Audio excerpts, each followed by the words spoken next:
ഇറാന്റെ തുടർച്ചയായ ആക്രമണങ്ങളെ ശക്തമായി അപലപിച്ച് കുവൈറ്റ്. ഇത്തരം പ്രവർത്തനങ്ങളെ ന്യായീകരിക്കാനോ അംഗീകരിക്കുവാനോ കഴിയില്ല. ഇത് അന്താരാഷ്ട്ര നിയമങ്ങളോടുള്ള വെല്ലുവിളിയാണെന്ന് കുവൈറ്റ് വിദേശകാര്യ മന്ത്രാലയം.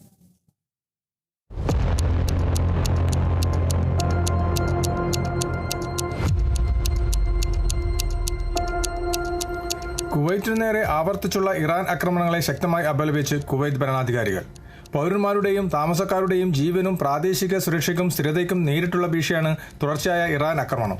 കുവൈറ്റിന്റെ പരമാധികാരം, സുരക്ഷ, പ്രാദേശിക സമഗ്രത എന്നിവയുടെ നഗ്നമായ ലംഘനവും അന്താരാഷ്ട്ര നിയമം, ഐക്യരാഷ്ട്രസഭ ചാർട്ടർ, UAE രക്ഷാ കൗൺസിൽ പ്രമേയം എന്നിവയുടെ വ്യക്തമായ ലംഘനവുമാണിതെന്ന് കുവൈറ്റ് വിദേശകാര്യ മന്ത്രാലയം പ്രസ്താവനയിൽ പറഞ്ഞു.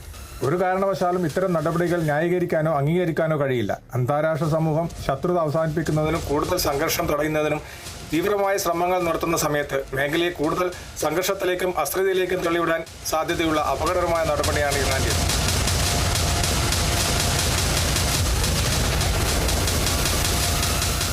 ആക്രമണങ്ങൾ, ഭീഷണികൾ എന്നിവയിൽ നിന്നും തങ്ങളുടെ സുരക്ഷ ഉറപ്പാക്കുന്നതിനും രാജ്യത്തെ സുപ്രധാന സൗകര്യങ്ങളെ സംരക്ഷിക്കുന്നതിനും ആവശ്യമായ എല്ലാ നടപടികളും സ്വീകരിക്കാൻ കുവൈറ്റ് പൂർണ്ണ അവകാശമുണ്ടെന്നും വിദേശ മന്ത്രാലയം ആവർത്തിച്ചു. രാജ്യത്തെ ജനങ്ങളുടെ മനസ്സമാധാനവും സുരക്ഷയും സംരക്ഷണവും ഉറപ്പാക്കുക എന്നത് രാജ്യത്തിന്റെ ഉത്തരവാദിത്തമാണെന്നും അതിന് രാജ്യത്തിന്റെ മുഴുവൻ സുരക്ഷാ സംവിധാനങ്ങളും പ്രതിജ്ഞാബദ്ധരാണെന്നും ഭരണാധികാരികൾ അറിയിച്ചു. കുവൈത്തിൽ നിന്ന് കേരള വിഷന് വേണ്ടി IV സുനേഷ്, വെങ്ങര.